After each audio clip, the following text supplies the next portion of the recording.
Hi students, welcome my YouTube channel study with Nasar. आज हम आपके लिए लाए हैं अर्थमेटिक प्रोग्रेशन से क्वेश्चन एक्सरसाइज 5.1। कह रहा है कि if 4/5 x 2 are 3 consecutive terms and AP. कह रहा है कि ये जो सीरीज दिया हुआ है वो एपी के टर्म्स हैं, 3 टर्म्स दिए हुए हैं और ये एपी में और एक दूसरे के कॉन्जुगेटिव भी हैं। ठीक है, then find the value of x. यानी अगर आप कह रहा कि ये अर्थमेटिक प्रोग्रेशन में है और एक कॉन्जुगेटिव टर्म्स है, तो कॉन्जुगेटिव टर्म्स है, अर्थमेटिक प्रोग्रेशन है, तो कंफर्म है इसके जो कॉमन डिफरेंस होंगे बिटवीन टू टर्म्स का वो एक कांस्टेंट होगा। यानी इसका और इसका जो कॉमन डिफरेंस होगा इसके थर्ड और सेकंड टर्म के क्या होगा, कॉमन डिफरेंस के इक्वल होगा। ये हमारा अर्थमेटिक प्रोग्रेशन के डेफिनेशन में इसके पहले वीडियो में हम लोग पढ़ चुके हैं। तो गिवन में लिखेंगे solution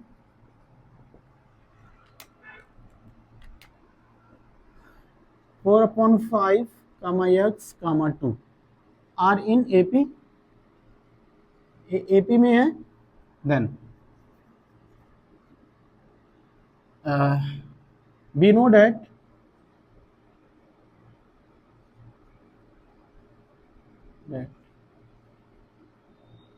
a2 minus a1 equal to a3 minus a2। Arithmetic progression के डेफिनेशन से होता है कि second term minus first term का जो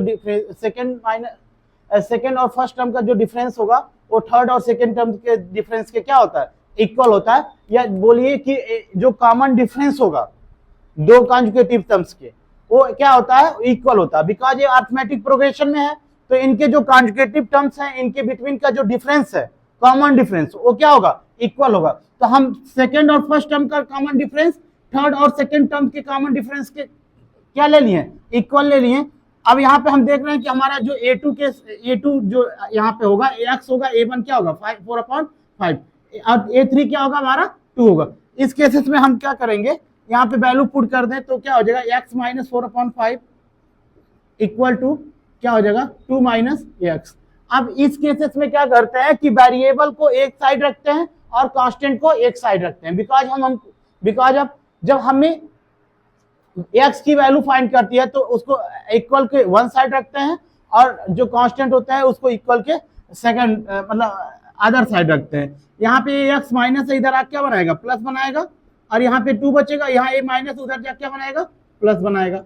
यहाँ क्या हो जाएगा 2x और a क्या हो जाएगा, एलसीएम वगैरह लेंगे इसका तो 5 कौन का एलसीएम 5 होगा, 5 2 जा 10 प्लस 4, 2x इक्वल टू 14/5। अब देख रहे हैं यहाँ पे हमारा x की वैल्यू फाइंड करनी है, इसके साथ कांस्टेंट आया, कांस्टेंट किस फॉर्म में है, x वेरिएबल के साथ हमारे मल्टीप्लाई फॉर्म में है। यहाँ से इसको हटाएंगे, यहाँ मल्टीप्लाई है, इक्वल के उस साइड जाएगा, अदर साइड जाएगा तो वहां पे क्या बनेगा, डिवाइड। लेकिन डिवाइड के फॉर्म में देख रहे हैं 5 पहले से है तो यहाँ पे आके क्या बन जाएगा, 5 के साथ मल्टीप्लाई में बन जाएगा। अब यहाँ 2 देख रहे हैं, 2 1 जा 2, 2 7 जा 14, यहाँ एक कट जाएगा और शॉर्ट फॉर्म में करके इसको 7/5 हमारा क्या हो जाएगा, आंसर हो जाएगा। Hence value of x equal to 7/5, ये हमारा आंसर हो गया। उसके बाद हम इस तरह के जितने भी क्वेश्चन आएंगे उसे x की वैल्यू फाइंड कर सकते हैं और आप इस तरह से जितने इस बेस पे क्वेश्चन होगा आप आसानी से इस तरह से सॉल्व कर सकते हैं। आते हैं सेकंड क्वेश्चन पे। सेकंड क्वेश्चन क्या कहता है, for what value of k will k + 9, 2k - 1 and 2k + 7 are the consecutive terms of AP। ये भी कॉन्जुगेटिव टर्म्स है। कॉन्जुगेटिव हम जानते हैं अर्थमेटिक प्रोग्रेशन हो और उसके कॉन्जुगेटिव टर्म्स का जो डिफरेंस होता है वो कांस्टेंट होता है। ये जो टर्म्स दिए हैं वो कॉन्जुगेटिव भी है और अर्थमेटिक प्रोग्रेशन में भी है। यानी जो इनके डिफरेंसेस होंगे कॉन्जुगेटिव टू कॉन्जुगेटिव टर्म्स के, वो क्या होगा, एक दूसरे के इक्वल होगा, इक्वल टू ईच अदर होंगे। आइए देखते हैं, सॉल्यूशन करेंगे।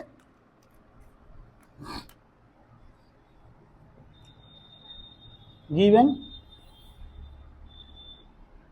k + 9, 2k - 1, 2k + 7 are in AP। AP में है। अब AP में है तो हम A1 इक्वल टू क्या लिख सकते हैं, यानी जो फर्स्ट टर्म होगा अर्थमेटिक प्रोग्रेशन का वो k + 9 होगा। सेकेंड टर्म जो होगा 2k + -1 होगा, 2k -1, और जो थर्ड टर्म होगा वो क्या हो जाएगा 2k + 7। इस तरह से हम इसको लिख लेंगे। अब लिखेंगे बी नो डैट, हम जानते हैं कि कॉन्जुगेटिव टर्म्स के जो डिफरेंसेस होते हैं वो कांस्टेंट होते हैं, या बोलिए कि जो कॉन्जुगेटिव टर्म्स का डिफरेंस होता है वो एक दूसरे के क्या होता है, इक्वल होता है। यानी जो कॉन्जुगेटिव टर्म्स, अगर हम a2 - a1 ले लें तो ए इक्वल होगा a3 - a2 के, मतलब दो कॉन्जुगेटिव टर्म्स का जो डिफरेंस होगा अदर दो कॉन्जुगेटिव टर्म्स के डिफरेंस के क्या होगा, इक्वल होता है। ठीक है, ये हम अरिथमेटिक प्रोग्रेशन के डेफिनेशन से जानते हैं। अब a2 कितनी है 2k -1, फिर माइनस वैल्यू आ गई। और जब देखेंगे कि a1 देखिए 1 से अधिक टर्म्स है तो ब्रैकेट का यूज करते हैं, बिकॉज ऑफ पहले क्या है माइनस साइन है। ठीक है, k + 9 इक्वल टू, यहाँ पे a3 कितना है 2k + 7, यहाँ पे भी वही केसेस है, माइनस साइन है तो ब्रैकेट का यूज करेंगे 2k -1। अब ये हो गया हमारा क्वेश्चन। अब इसको सॉल्व करेंगे तो क्या हो जाएगा, 2k ब्रैकेट है आइएगा तो ये इंटर करेगा माइनस साइन, तो यहाँ प्लस है, प्लस माइनस क्या हो जाएगा माइनस, यहाँ प्लस माइनस क्या हो जाएगा माइनस, और इधर क्या हो जाएगा 2k + 7, यहाँ माइनस प्लस -2k, यहाँ माइनस माइनस क्या हो जाएगा +1। अब यहाँ पे 2k - k कितना हो जाएगा, k हो जाएगा, यहाँ -1 -9 कितना, माइनस और माइनस क्या हो जाता है ऐड हो जाता है, तो -1 और -9 कितना हो जाएगा भैया, ऐड करेंगे तो 10 हो जाएगा। यहाँ पे देखिए 2k है, यहाँ पे -2 है, तो ये क्या हो जाएंगे, कट जाएंगे, +7 और 1 कितना हो जाएगा 8 हो जाएगा। k इक्वल टू 1, जिसकी वैल्यू फाइंड करती है उसको इक्वल के एक साइड रखते हैं, यहाँ 8 है, -10 को उधर भेजेंगे तो यहाँ माइनस उधर जा क्या बनाएगा प्लस, k इक्वल टू क्या हो जाएगा 18। Hence the value of k equal to 18। ये हमारा k क्या होगा, आंसर आ गया k इक्वल टू 18 हमारा आ गया, ये हमारा आंसर आ गया।